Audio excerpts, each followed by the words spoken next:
حضور علیہ السلام پر درود پڑھنے سے انسان خود سنورتا ہے اور اللہ کی رحمتیں اس پر نازل ہوتی ہیں۔ علماء نے لکھا ہے کہ درود اللہ کی بارگاہ میں ایک دعا ہے جو اللہ کی بارگاہ میں عرض کی جاتی ہے، اے اللہ، نبی رحمت صلی اللہ علیہ وآلہ وسلم پر رحمتوں کا نزول کر۔ تو کوئی یہ دعا مانگے کہ اے اللہ اپنے نبی پر رحمتوں کا نزول کر، تو کیا اللہ تعالیٰ اس کی یہ دعا قبول نہیں کرے گا؟ تو درود ہر صورت میں قبول ہے۔ تو اس کا جو فائدہ ہوا کہ جس نے ایک مرتبہ حضور کے لیے اللہ کی بارگاہ سے رحمتوں کی دعا مانگی، تو اس کے مانگنے سے محبوب علیہ السلام پر کتنی رحمتوں کا نزول ہوا وہ تو اللہ جانتا ہے، یا جس محبوب کریم پہ نزول رحمات ہوتا ہے وہ جانتے ہیں، لیکن جو ہاتھ اٹھا کے دعا مانگے، جو ہاتھ باندھ کے درود پڑھے، ایک مرتبہ درود پڑھنے سے اللہ کی 10 رحمتیں اس پر نازل ہوتی ہیں۔ تو جو مسلسل درود پڑھے جا رہا ہے تو پھر رحمت کی برسات ہوتی ہے اس کے اوپر۔ رسول کریم صلی اللہ علیہ وآلہ وسلم نے ارشاد فرمایا، تم جہاں بھی ہو میرے اوپر درود پڑھو، تم جہاں بھی درود پڑھتے ہو وہ میرے تک پہنچتا ہے۔ صبح پڑھو، شام پڑھو، دوپہر پڑھو، دن کو پڑھو، رات کو پڑھو، نماز سے پہلے پڑھو، نماز کے بعد پڑھو، محفل کے آغاز میں پڑھو، محفل کے دوران پڑھو، محفل کے اختتام پہ پڑھو، مسجد میں پڑھو، گھر میں پڑھو، جہاں بھی میرے اوپر درود پڑھو گے، جیسے بھی میرے اوپر درود پڑھو گے، فرمایا میرے تک پہنچتا ہے۔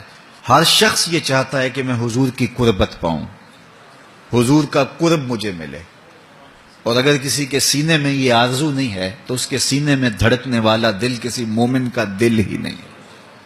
یہ میری بھی آرزو ہے، گناہ گار ہونے کے باوجود آرزو ہے، آپ کی بھی آرزو ہے، آرزو تو کی جا سکتی ہے، چونکہ کرم ہوتے دیر نہیں لگتی، وہ جس پہ چاہے کرم فرمائیں۔ تو اگر قربت حاصل کرنی ہے تو پھر اس کا طریقہ کیا ہے؟ رسول کریم صلی اللہ علیہ وآلہ وسلم نے ارشاد فرمایا، قیامت کے دن میرے سب سے نیڑے وہ ہوگا جو سب سے زیادہ میرے اوپر درود پڑتا ہے۔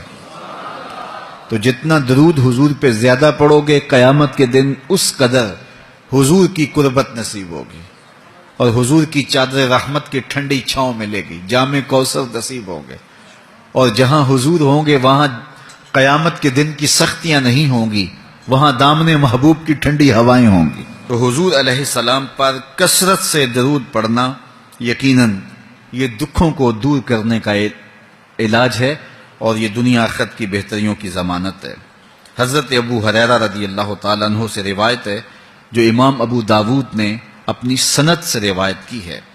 رسول کریم صلی اللہ علیہ وآلہ وسلم نے ارشاد فرمایا کہ جب کوئی شخص میرے اوپر سلام بھیجتا ہے تو اللہ تعالیٰ میری روح میرے اندر لوٹا دیتا ہے، یہاں تک کہ میں اس کے سلام کا جواب دیتا ہوں۔ روح اطہر جسد انور میں لوٹا دی جاتی ہے اور حضور سلام کا جواب دیتے ہیں۔ تو مجھے کائنات میں کوئی ایک لمحہ تو ایسا بتاؤ جس لمحے حضور پہ سلام نہ پڑھا جاتا ہو۔ وہاں روضہ رسول پہ چلے جائیں تو وہاں لمحہ لمحہ سلام کے گجرے ہیں، کائنات کے جس گوشے میں چلے جائیں درود و سلام کے جو ہیں وہ گجرے ہیں۔